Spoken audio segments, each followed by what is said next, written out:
వాస్తవంగా మనం న్యూస్ గురించి మాట్లాడుకుంటాం. ఎంటర్‌టైన్‌మెంట్ గురించి చాలా తక్కువ మాట్లాడుకుంటాం. ఏ సినిమా రిలీజ్ అయినప్పుడో, లేపోతే ఏదన్నా కాంట్రోవర్సీ ఇష్యూ వచ్చినప్పుడు మాట్లాడుకుంటాం. కాపోతే 'సుడిగాలి సుధీర్' విషయంలో కాంట్రోవర్సీని ఎప్పుడు నేను ఎంటర్‌టైన్ చేయలేదు. ఎందుకంటే ఆ కుర్రోడు కష్టపడ్డాడు, కష్టపడి ఎదుగుతున్నాడు. ఒక సామాన్యమైనటువంటి కుటుంబం నుంచొచ్చి చిన్న చిన్న దాన్నేమంటారు మ్యాజిక్కులు చేసుకుంటా, మిమిక్రీలు చేసుకుంటూ బ్రతికి ఆ పైన 'జబర్దస్త్‌లో' చోటు సంపాదించుకుని, ఆ పైన సుదీర్ఘకాలం పాటు 'జబర్దస్త్' వేదికను ఉపయోగించుకొని ఎదిగి, ఆ పైన సినిమాల్లోకొచ్చి అద్భుతమైనటువంటి అంటే ఒక సామాన్యుడు ఆ స్థాయికి రావడం. ఒక 'జబర్దస్త్‌లో' ఉన్నటువంటి అనేక మంది నటుల్ని ఆ విషయంలో అభినందించాలా. వాళ్ళని 'రామోజీరావు' గారిని కూడా నేను చాలా సార్లు ఆ విషయంలో అభినందించా. సింగర్స్‌ని గానీ, డాన్సర్స్‌ని గానీ, అలాగే ఈ కళాకారులు 'జబర్దస్త్‌కి' సంబంధించిన కమెడియన్స్‌ని, క్యారెక్టర్ ఆర్టిస్టులు అనేక మందిని సినిమా రంగానికి వీళ్ళ కారణంగా అవకాశాలు లభించినాయి. ఆయన ద్వారా అనేక మందికి లైఫ్ వచ్చింది 'రామోజీరావు' గారి వల్ల.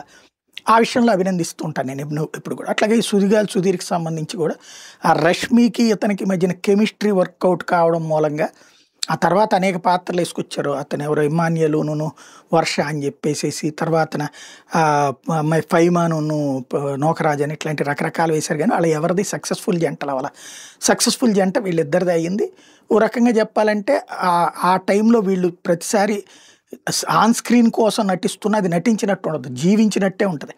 ఒకళ్ళకొకళ్ళ కళ్ళల్లో ఆ ఫీలింగ్స్ కనబడుద్ది. ఈవెన్ జడ్జిల దగ్గర నుంచి గెస్టుల దాకా ప్రతి ఒక్కళ్ళు కూడా. చివరికి అదేదో ఒకప్పుడు గనక 'పులిరాజు' ఎవరో తెలుసా, ఇదే 'పులిరాజు ఎక్కడ, పులిరాజు ఎవరో తెలుసా అన్నటువంటి తరహాలో, వీళ్ళిద్దరిది ఏంటో తెలుసా అన్నటువంటి తరహాలో, అంటే వీళ్ళిద్దరి పెళ్ళెప్పుడు అన్నటువంటిది అట్లాగా చర్చ నడుస్తూ వచ్చింది. ఇప్పుడు ఈటీవీని వదిలేసిన ఫ్యామిలీ స్టార్స్ ఒకటి చేస్తున్నాడు సుధీర్. వీళ్ళిద్దరూ కలిసి 'జబర్దస్త్' లేదు, రష్మి తన 'జబర్దస్త్' దాంట్లో శ్రీదేవి డ్రామా కంపెనీ ఇవి చేసుకుంటా ఉంది. అదే సందర్భంలో 'జబర్దస్త్' ఇదివరకటికి మళ్ళీ ఎక్స్ట్రా 'జబర్దస్త్' వీటిని మళ్ళీ కుదించి ఏదో రకరకాల ప్రయోగాలు చేస్తున్నారు. నడుస్తుంది. గెస్టులు, జడ్జిలు మారుతున్నారు. అంతా నడుస్తుంది. కాకపోతే నిదానంగా సుధీర్ నుంచి ఈ అమ్మాయిని వేరు చేసి వేరే అబ్బాయితో ప్రోగ్రామ్స్ నడుపుతున్నారు. అటు సుధీరు వేరే వేరే వాళ్ళతో పెట్టి నడుపుతున్నారు. అది సరే ఆ స్క్రీన్‌కి సరిపడే.